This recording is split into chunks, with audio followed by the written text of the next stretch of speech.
Bismillahirrahmanirrahim. Assalamualaikum warahmatullahi wabarakatuh. Saya atas nama Linta Bella Villa, Prodi Budidaya Perairan, Fakultas Pertanian dari Universitas Muhammadiyah Makassar. Baik, di sini saya akan menjelaskan mengenai daur biogeokimia, yaitu siklus fosfor dan siklus nitrogen. Daur nitrogen. Nitrogen di atmosfer itu jumlahnya sangat melimpah, yaitu sekitar 78%. Nah, nitrogen di atmosfer ini dalam bentuk N2 atau gas nitrogen. Nah, walaupun jumlahnya itu sangat melimpah, namun tidak semua makhluk hidup itu dapat memanfaatkan nitrogen secara bebas. Adapun nitrogen ini di dalam tubuh makhluk hidup merupakan komponen penyusun asam amino yang nantinya akan membentuk protein di dalam tubuh. Nah, nitrogen bebas itu juga dapat bereaksi dengan hidrogen ataupun dengan oksigen.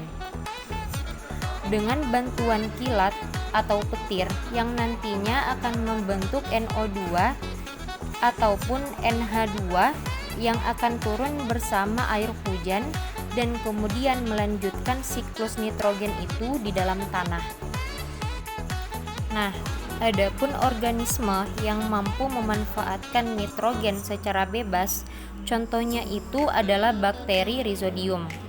Bakteri Rhizodium itu dapat menambat nitrogen secara langsung dengan cara bersimbiosis dengan bintil akar dari tanaman leguminose atau tanaman polong-polongan.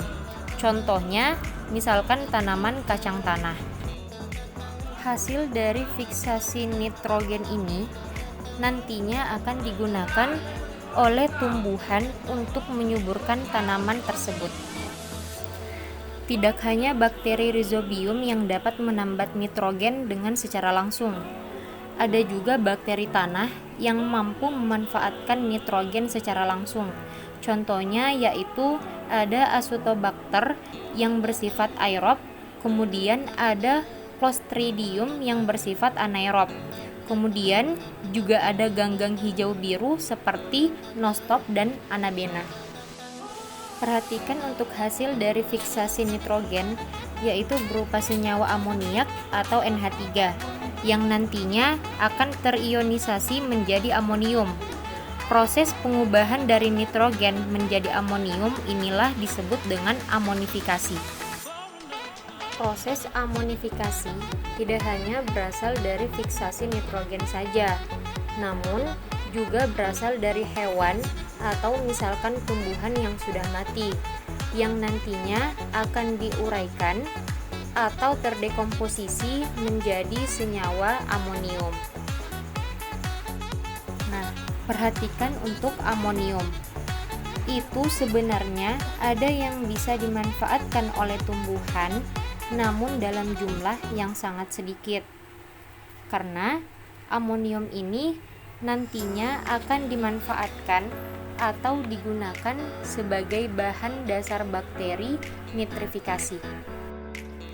Amonium itu akan diubah menjadi nitrat oleh bakteri nitrifikasi dalam keadaan aerob atau membutuhkan oksigen. Namun sebelum dirubah menjadi nitrat, amonium akan diubah menjadi nitrit, yaitu dibantu oleh bakteri Nitrosomonas dan Nitrosococcus. Kemudian nitrit ini akan dirubah menjadi nitrat dengan bantuan Nitrobacter. Nah, nitrat inilah yang nantinya akan diserap oleh akar tanaman dalam proses asimilasi. Proses asimilasi ini adalah proses pengubahan senyawa nitrat organik yang nantinya akan digunakan untuk menyusun asam amino dan protein di dalam tanaman.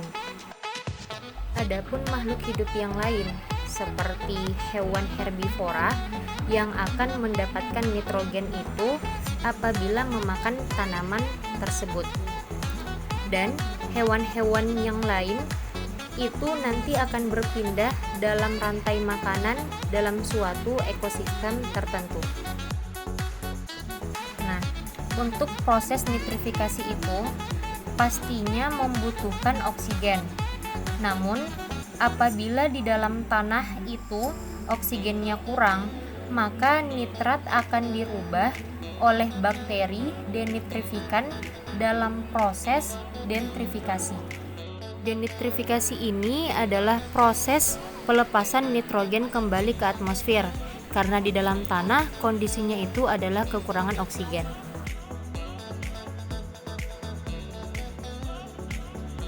Siklus fosfor itu adalah proses perputaran fosfor di alam yang berjalan lambat dengan melibatkan 5 tahapan.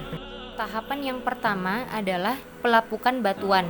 Karena sumber utama fosfor ditemukan di dalam batuan, pasti langkah pertamanya melibatkan ekstraksi fosfor dari pelapukan batuan.